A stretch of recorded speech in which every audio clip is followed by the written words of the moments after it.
Hello दोस्तों, कैसे हैं आप सब। तो चलिए आज की कहानी स्टार्ट करते हैं। आज सुनैना जी का बीपी लो था तो उन्हें सुबह से ही चक्कर टाइप का लग रहा था। उन्होंने रचना से कहा कि बहू, आज तुम एक दिन की छुट्टी ले सकती हो क्या? मुझे चक्कर टाइप का लग रहा है, मैं आज क्रिश को नहीं संभाल पाऊंगी। तो रचना ने कहा कि माँ जी, आज मेरी एक इम्पॉर्टेंट मीटिंग है तो आज तो मैं घर पर नहीं रुक सकती, आज आप थोड़ा मैनेज कर लीजिए। तो सुनैना जी ने आगे कुछ नहीं कहा। सुनैना जी कभी अपने आप को संभालती तो कभी क्रिश को। दोपहर को सुनैना जी को लगा कि उन्हें चक्कर ही आने वाला है तो वह कुछ देर जाकर सोफे पर लेट गई। उतने ही देर में क्रिश, जो कि बिस्तर में सोया हुआ था, वह उठ गया और करवट बदलकर खेलने लगा। करवट बदलते बदलते जैसे ही वह गिरने वाला था तो रचना ने उसे संभाल लिया और जोर से उसने सुनैना जी को आवाज़ लगाया, माँ जी, आप यहाँ आराम से सो रही है और देखो वहाँ मेरा बेटा पलंग से गिरने वाला ही था। रचना की आवाज़ सुनकर सुनैना जी हड़बड़ा कर उठी और बोली, अरे बेटा, मैं तो कब से इसे देख रही थी। जैसे ही मेरी थोड़ी आँख लगी तो वह उठ गया, इसमें मेरी क्या गलती है? मैं तो तुझे सुबह से ही बोल चुकी थी कि मेरा आज बीपी लो है, मुझे थोड़ा चक्कर टाइप लग रहा है, पर तूने मेरी बात ही नहीं सुनी। तो रचना ने कहा, आपको बस बहाने बनाने बोल दो काम से बचने के लिए। आपके बेटे ने ही आपको सिर पर चढ़ाया है, तभी तो आपको कुछ भी काम नहीं करना, सिर्फ मुफ्त की रोटियां ही तोड़नी है आपको।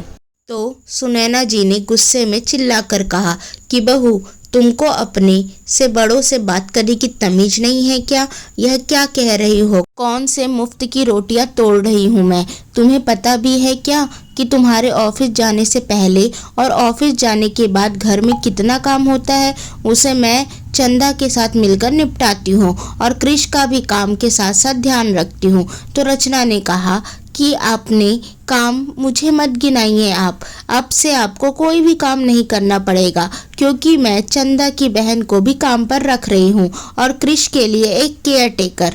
तो सुनैना जी ने रचना से कहा, ठीक है बहू, जैसा तुम्हें ठीक लगे वैसा करो, वैसे भी तुम कमाती हो, पैसा तुम्हें देना है, मुझे नहीं। और अपने कमरे में आ गई। कमरे में आते ही सुनैना जी की नज़र अपने बेटे राजीव के फोटो फ्रेम पर पड़ी, जिसे हाथों में लेकर वह फूट फूट कर रोने लगी और अतीत की यादों में खो गई, जहाँ जब राजीव सिर्फ 5 साल का था तभी उसके पति रामनाथ जी का रोड एक्सीडेंट में देहांत हो गया था। तो सुनैना जी ने राजीव को अकेले ही पाला। एक स्कूल में वह छोटे बच्चों की केयर टेकर का काम करती थी और रात में कपड़े की सिलाई करती थी, जिससे कि घर का खर्चा और राजीव की पढ़ाई का खर्चा चल जाता था। पर अगर दूसरी कोई चीज़ लेनी हो तो उसके लिए सुनैना जी को 10 बार सोचना पड़ता था। खैर, जैसे तैसे करके उन्होंने राजीव की स्कूलिंग गांव में ही करवा दी और आगे कॉलेज की पढ़ाई के लिए राजीव शहर आ गया, जहां पढ़ाई कंप्लीट होते ही उसकी जॉब लग गई और वहीं उसकी मुलाकात रचना से हुई। वह दोनों एक ही ऑफिस में काम करते थे। तो पहले उनकी दोस्ती हुई और दोस्ती फिर धीरे धीरे प्यार में बदली। जब राजीव ने सुनैना जी को बताया तो सुनैना जी को कोई भी ऐतराज ना था। शादी के बाद राजीव ने सुनैना जी को कहा कि माँ, अब आप हमारे साथ ही रहो। तो सुनैना जी ने कहा कि बेटा, अभी तुम दोनों की नई नई शादी हुई है, अभी लाइफ एंजॉय करो, बाद में तो मुझे आना ही है ना तुम दोनों के पास में। शादी के बाद से ही सुनैना जी 1-2 दिन के लिए अपने बेटे के पास जाते आते रहती, पर रचना के व्यवहार से उन्हें साफ पता चल गया था कि रचना उन्हें कोई खास पसंद नहीं करती। वह उन्हें गांव की गंवार समझती है, ना कभी ढंग से बात करती है, ना ही कभी कोई परवाह। शादी के 2 साल बाद जब रचना प्रेग्नेंट हुई तो राजीव ने जिद करके सुनैना जी को अपने पास बुला लिया और कहा कि माँ, अब आपको ही आपकी बहू और आपके होने वाले पोता पोती की अच्छी तरह से देखभाल करनी होगी।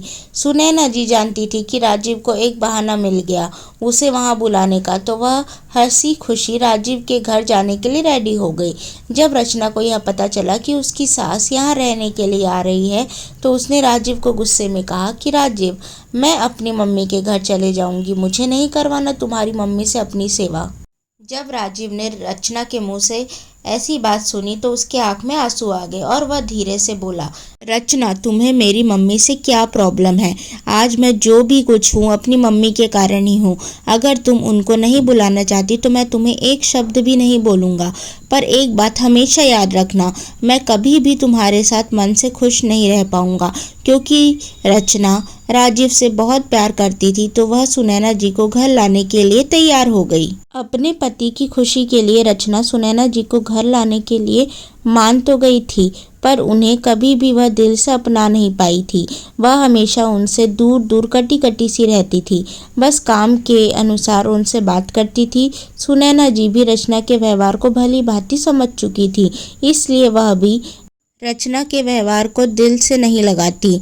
वह बस राजीव के लिए वहाँ रह रही थी। रचना की प्रेगनेंसी तो हंसी खुशी बीत गई। असली कहानी तो उसके माँ बनने के बाद शुरू हुई। क्रिश के 3 महीने के होते ही रचना ने फिर से ऑफिस ज्वाइन कर लिया। प्रेगनेंसी के पहले तो सुनैना जी ने पूरे घर को अच्छे से संभाल लिया था, पर प्रेगनेंसी के बाद रचना ने जब ऑफिस ज्वाइन किया तब सुनैना जी को घर भी संभालना पड़ता और बच्चे को भी, जो उनके लिए थोड़ा कठिन होता क्योंकि उनकी भी उम्र हो चुकी थी। पर रचना को थोड़ी भी समझ नहीं थी कि अपनी सास का हाथ थोड़ा तो बटा दे, उल्टा वह उन्हें ऑर्डर ही देती रहती थी हमेशा। क्योंकि राजीव ने अभी नई जॉब ज्वाइन करी, इसलिए उसकी ट्रेनिंग के लिए वह 15 दिन के लिए पुणे गया था। इसी बीच जब एक दिन सुनैना जी के घुटनों में बहुत ज़्यादा सूजन हो गया और उन्हें दर्द भी बहुत दे रहा था, उन्होंने रचना से कहा कि बहू, मुझे किसी अच्छे डॉक्टर से दिखा दे, यह दर्द मुझे सहन नहीं हो रहा है अब। तो रचना ने कहा कि माँ, आज तो नहीं लेकर जा सकती आपको, कल हम पक्का चलेंगे। तो सुनैना जी ने चंदा को बोलकर गर्म पानी से सिकाई करवाई और उसमें दवाई लगवाया। दूसरे दिन संडे था तो रचना देर से सोकर उठी और उठकर तैयार होकर वह अपनी फ्रेंड के साथ शॉपिंग के लिए चली गई।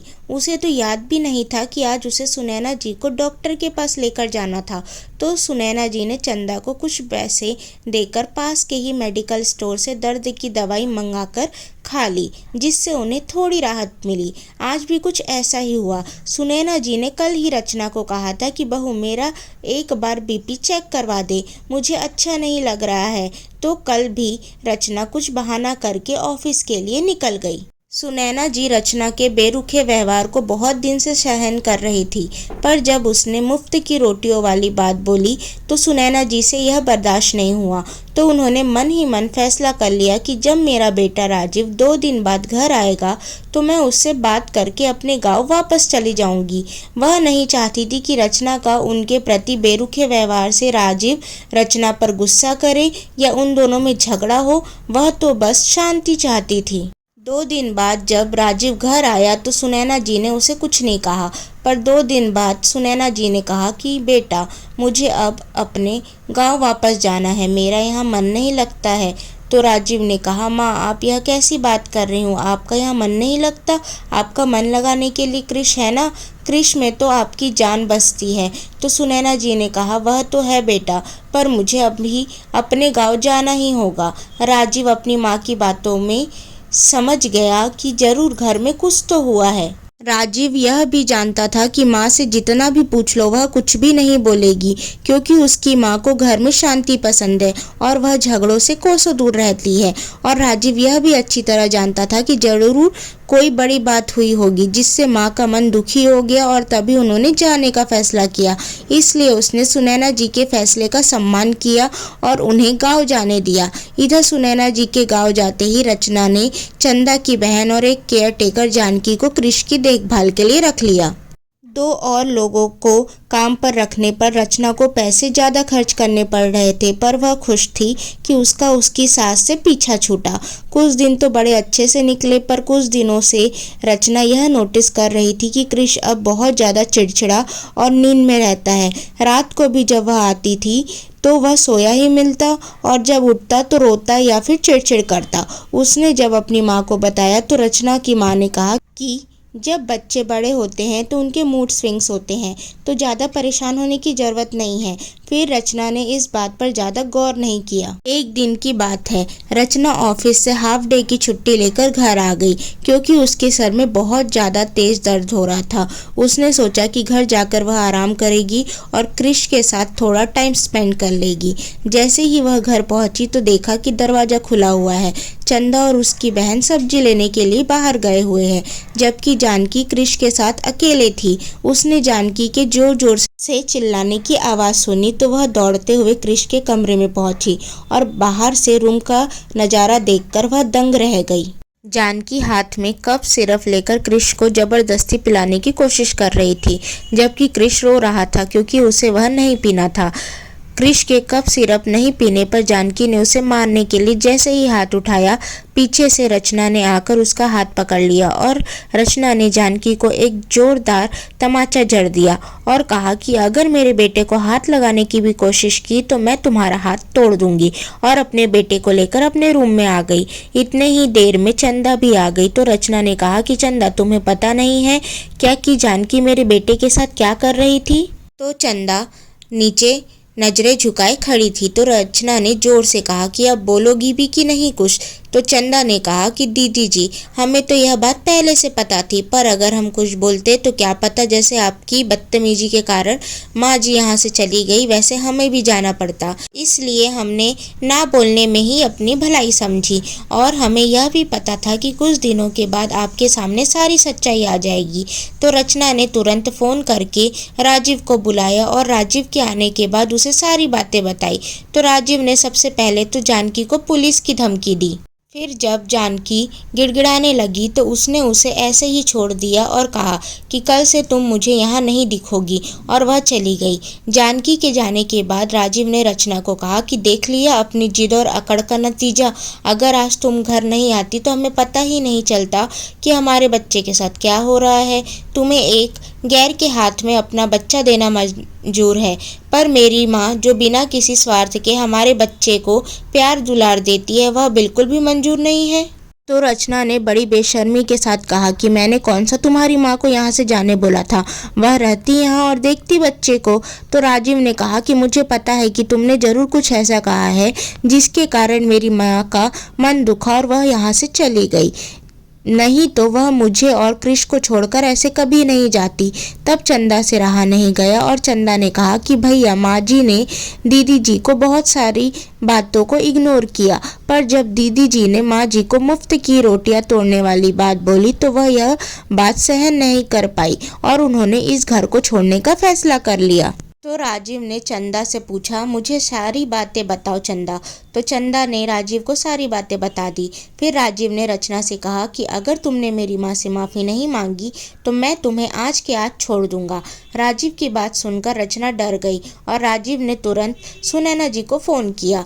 रचना ने सुनैना जी से माफ़ी मांगी और राजीव ने कहा कि माँ, मैं अभी आपको लेने आ रहा हूँ, आपको मेरे साथ ही रहना पड़ेगा। तो सुनैना जी ने तुरंत मना कर दिया कि बेटा, बहू को अपनी गलती का एहसास हो गया, यही मेरे लिए बहुत है, अब मैं वहाँ नहीं आ सकती हूँ। राजीव ने सुनैना जी को मनाने की बहुत कोशिश की पर वह नहीं मानी और सुनैना जी ने राजीव को अपना वास्ता देकर चुप करा दिया।